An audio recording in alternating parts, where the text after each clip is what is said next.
ಇವತ್ತು ನಾವು 1,000 ರೂಪಾಯಿ ಬಜೆಟ್ ಚಾಲೆಂಜ್ ನ ಮಾಡ್ತಾ ಇದೀವಿ. ಅದರಲ್ಲಿ ಅಂಜನಾದ್ರಿ ಬೆಟ್ಟ ಹಾಗೆ ಹಂಪಿ ಎರಡನ್ನು ಕವರ್ ಮಾಡ್ಕೊಂಡ್ ಬರ್ತೀವಿ.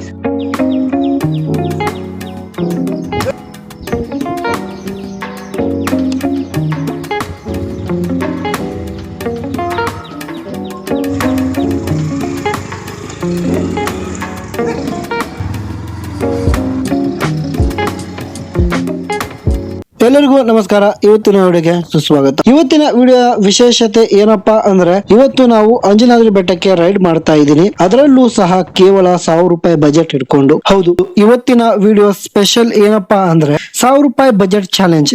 ಇದರಲ್ಲಿ ಬರೀ ಅಂಜನಾದ್ರಿ ಬೆಟ್ಟನ ಮಾತ್ರ ಕವರ್ ಮಾಡ್ತಾ ಇಲ್ಲ, ಅದರ ಜೊತೆಗೆ ಅಲ್ಲೇ ಪಕ್ಕದಲ್ಲಿರುವ ಹಂಪಿನೂ ಕೂಡ ಇನ್ಕ್ಲೂಡಿಂಗ್ ಮಾಡ್ಕೊಂಡಿದೀವಿ, ಅಂದ್ರೆ ಸೇರಿಸ್ಕೊಂಡಿದೀವಿ. ಈ ಬಜೆಟ್ ನಲ್ಲಿ ಏನೇನೆಲ್ಲ ಕವರ್ ಮಾಡ್ತೀನಿ ಅಂದ್ರೆ, ಇವತ್ತಿನ ಎಲ್ಲಾ ಖರ್ಚು, ಅಂದ್ರೆ ನಾವು ಈ ಬೈಕ್ ಅಲ್ಲಿ ಇಬ್ರು ಇದ್ದೀವಿ, ನಮ್ಮ ಇಬ್ಬರ ಎಲ್ಲಾ ಖರ್ಚು ಹಾಗೆ ಇನ್ಕ್ಲೂಡಿಂಗ್ ಪೆಟ್ರೋಲ್ ಕೂಡ. ಗಾಡಿಗೆ ಫಸ್ಟ್ ಪೆಟ್ರೋಲ್ ಹಾಕ್ಸ್ಕೊಳ್ಳೋಣ. ಅದಕ್ಕೆ ಇವಾಗ ಗಾಡಿನ ಪೆಟ್ರೋಲ್ ಹಾಕ್ಸ್ಕೊಳ್ಳೋಣ. 300. ಹ, ಬಜೆಟ್ ಅಲ್ಲಿ ಇಷ್ಟಂತೂ ಗಾರ್.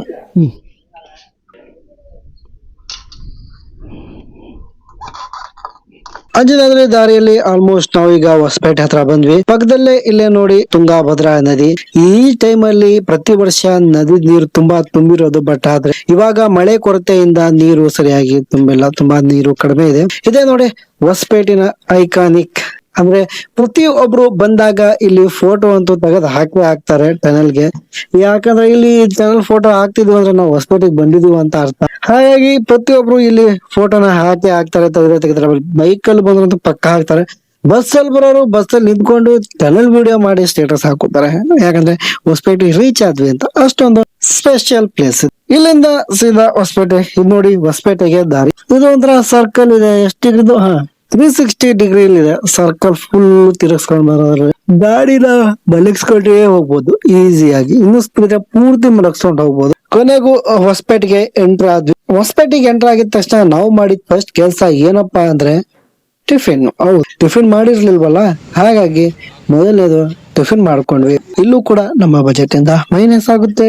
ಅದು ಎಷ್ಟು ಅಂದ್ರೆ ಹಾಕಿದೀನಿ ನೋಡಿ. ಇಲ್ಲಿ ನೋಡಿ, ಈಗ ನಾವು ಹೊಸಪೇಟೆಯಿಂದ ಹೋಗ್ತಾ ಇದೀವಿ ಒಳಗಡೆ. ಟಿಫಿನ್ ಆಯ್ತು. ಟಿಫಿನ್ ಆದ್ಮೇಲೆ ನಮ್ಮ ದಾರಿ ಸೀದಾ ಈಗ ಅಂಜನಾದ್ರಿ ಬೆಟ್ಟದ ಕಡೆ ಆಗಿರ್ಬೇಕಿತ್ತು. ಆದ್ರೆ ಇಲ್ಲಿಂದ ಅಂಜನಾದ್ರಿ ಬೆಟ್ಟಕ್ಕೆ ಹೋಗಕ್ಕೆ 2 ದಾರಿ ಸಿಗುತ್ತೆ. ಕಮಲಾಪುರದ ಮೇಲಿಂದ ಹೋದ್ವಿ, ಅಲ್ಲಿಂದ ಸ್ವಲ್ಪ ಹತ್ರ ಆಗುತ್ತೆ ಅಂತ ಅನ್ಕೊಂಡು ಕಮಲಾಪುರಕ್ಕೆ ಹೋದ್ಮೇಲೆ ಅಲ್ಲಿಂದ ಸುತ್ತಾಡ್ಕೊಂಡ್ ಬಂದ್ವಿ. ನಮಗೆ ಇನ್ನೊಂದು ಶಾರ್ಟ್ ಕಟ್ ಬಗ್ಗೆ ಗೊತ್ತಿರ್ಲಿಲ್ಲ, ಆಮೇಲೆ ಗೊತ್ತಾಯ್ತು. ಅದು ಏನ್ ಶಾರ್ಟ್ ಕಟ್ ಅಂತ ಆಮೇಲೆ ಗೊತ್ತಾಗುತ್ತೆ ನಿಮ್ಗೂ ಕೂಡ. ನಾವು ಅಲ್ಲಿಂದ ಹಿಂಗೆ ತಿರ್ಕೊಂಡು ಬಂದ್ವಿ. ಅಲ್ಲಿ ಎಕ್ಸ್ಟ್ರಾ 20 ಕಿಲೋಮೀಟರ್ ಆಯ್ತು. ಆದ್ರೆ ಅಲ್ಲಿನ ವ್ಯೂ ಮಾತ್ರ ಸೈಕ್ ಆಗಿತ್ತು. ಏನು ಕೂಡ 20 ಕಿಲೋಮೀಟರ್ ಸುತ್ತಾಡಿದ್ರು ಕೂಡ ಆ ರೀತಿ ಏನು ಫೀಲ್ ಆಗ್ಲಿಲ್ಲ. ಯಾಕಂದ್ರೆ ಫುಲ್ ಬೆಟ್ಟಗಳು, ಕಲ್ಲಿಂದ ತುಂಬಿರೋ ಬೆಟ್ಟಗಳು. ಯೂನಿಕ್ ಆಗಿ ಈ ಪ್ಲೇಸ್ ಏನೋ ಬೇರೆ ಕಡೆ ಬಂದಿದೀವಿ ಅಂತಾನೆ ಅನ್ಸೋ ರೀತಿ ಫೀಲ್ ಕೊಡ್ತಾ ಇದೆ. ನಿಜವಾಗ್ಲೂ ಎಷ್ಟ್ ಚೆನ್ನಾಗಿದೆ ಅಂದ್ರೆ ಈ ವ್ಯೂ.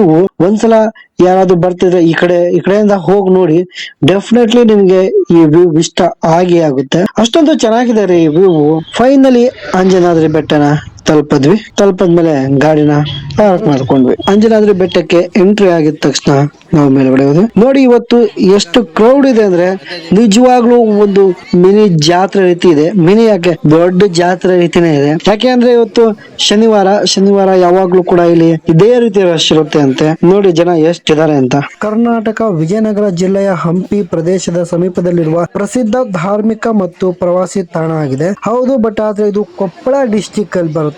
ಇಲ್ಲೇ ಹಂಪಿ ಕೂಡ ಜಸ್ಟ್ 2-3 ಕಿಲೋಮೀಟರ್ ಇದೆ. ನೀವು ಮೇಲಿಂದ ನೋಡಿದ್ರೆ ಹಂಪಿ ನಿಮ್ಗೆ ಕ್ಲಿಯರ್ ಕಟ್ ಆಗಿ ಇದರ ದೃಶ್ಯ ಕಾಣುತ್ತೆ. ಬಟ್ ಹಾಗೆ ಹಿಂದೂ ಪುರಾಣ ಕಥೆಗಳ ಪ್ರಕಾರ ಅಂಜನಾ ದೇವಿ ಇಲ್ಲಿ ತಪಸ್ಸಿಗೆ ಕುಂತ ಕಾರಣಕ್ಕೆ ಈ ಸ್ಥಳವನ್ನು ಮತ್ತೆ ಹಾಗೆ ಹನುಮನ ಜನ್ಮಸ್ಥಳ ಇದು ಆಗಿರೋದ್ರಿಂದ ಈ ಬೆಟ್ಟಕ್ಕೆ ಅಂಜನಾದ್ರಿ ಎಂಬ ಹೆಸರು ಬಂತು ಅಂತ ಹೇಳ್ತಾರೆ. ಬೆಟ್ಟ ಹತ್ಬೇಕಾದ್ರೆ ದೇವಸ್ಥಾನಕ್ಕೆ ಮುಟ್ಟಕ್ಕೆ 100 ಮೆಟ್ಲುಗಳನ್ನ ಏರ್ಬೇಕಾಗುತ್ತೆ. ಇವತ್ತು ತುಂಬಾ ಕ್ರೌಡ್ ಕೂಡ ಇದೆ. ಹೆಂಗೋ ಮೆಟ್ಲುಗಳನ್ನ ಏರಿ ಕಷ್ಟಪಟ್ಟು ಬಂದ್ಮೇಲೆ ಇಲ್ಲಿನ ದೇವರ ದರ್ಶನ ಕೂಡ ಆಯ್ತು. ಅದಾದ್ಮೇಲೆ ಇಲ್ಲಿನ ಸುತ್ತಮುತ್ತ ಸುತ್ತಮುತ್ತಲಿನ ಬೆಟ್ಟಗಳು ಮತ್ತೆ ತುಂಗಾಭದ್ರಾ ನದಿ ಹಾಗೂ ಹಾಗೆ ಹಂಪಿ ಪ್ರದೇಶ ಸುಂದರ ನೋಟ ಅದ್ಭುತವಾಗಿದೆ.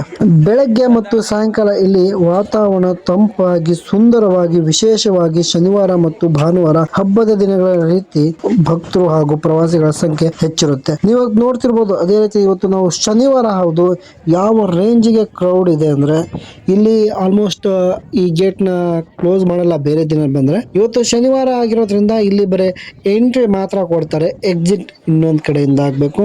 ಇದಾದ್ಮೇಲೆ ನಾವು ಕೆಳಗೆ ಫುಲ್ ಸುಸ್ತಾಗಿತ್ತು. ಅಲ್ಲಿ ಏನಪ್ಪಾ ಮಾಡಿದ್ವಿ, ಸೋಡಾನ ಕುಡಿದ್ವಿ. 2 ಗೋಲಿ ಸೋಡಕ್ಕೆ 50 ರೂಪಾಯಿ.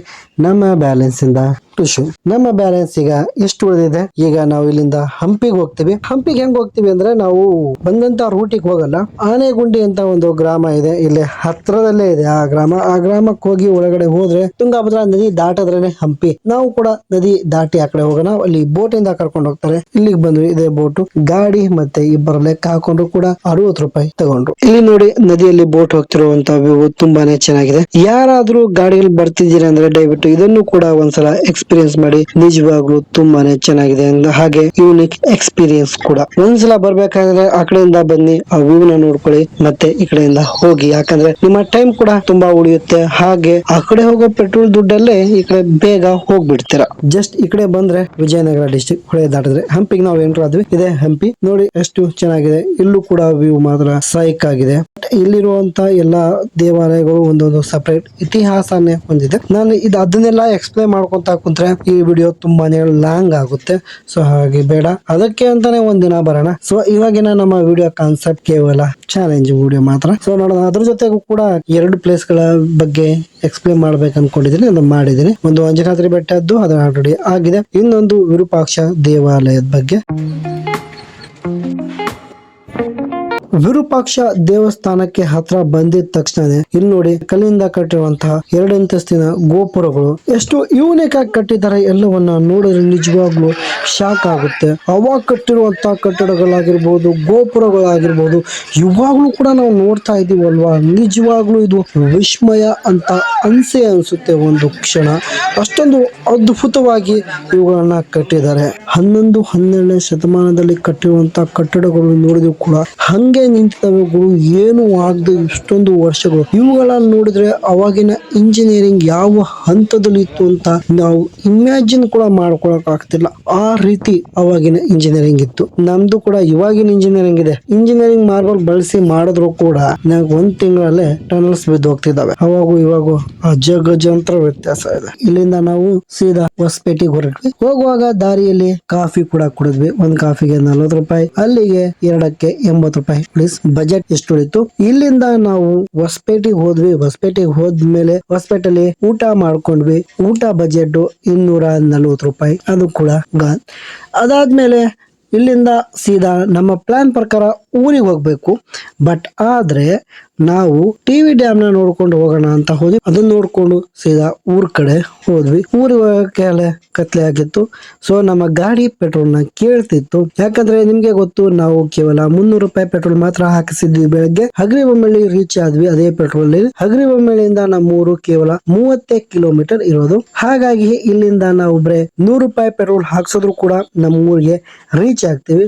ಬಟ್ ನಾವು 200 ರೂಪಾಯಿ ಪೆಟ್ರೋಲ್ ಹಾಕಿಸ್ಕೊಂಡ್ವಿ. ಯಾಕೆಂದ್ರೆ 50 ರೂಪಾಯಿ ಪೆಟ್ರೋಲ್ ಮಾತ್ರ ಎಕ್ಸ್ಟ್ರಾ ಹಾಕಿಸ್ಕೊಂಡಿದ್ವು, ನಮಗೆ ಇರ್ಲಿ ಅಂತ. ಆಮೇಲೆ ನಮ್ಮ ಊರ ಹತ್ರ ಹಾಕಿಸ್ಕೊಳಕ್ ಆಗಲ್ಲ. ಫೈನಲಿ ಈ ಚಾಲೆಂಜ್ ನಾವು ವಿನ್ ಆಗಿದ್ವಿ. ಇದಿಷ್ಟು ಇವತ್ತಿನ ವಿಡಿಯೋ. ನಿಮ್ಗೆಲ್ಲ ಇಷ್ಟ ಆಗಿದ್ರೆ ಲೈಕ್ ಮಾಡಿ, ಶೇರ್ ಮಾಡಿ, ಕಾಮೆಂಟ್ ಮಾಡಿ.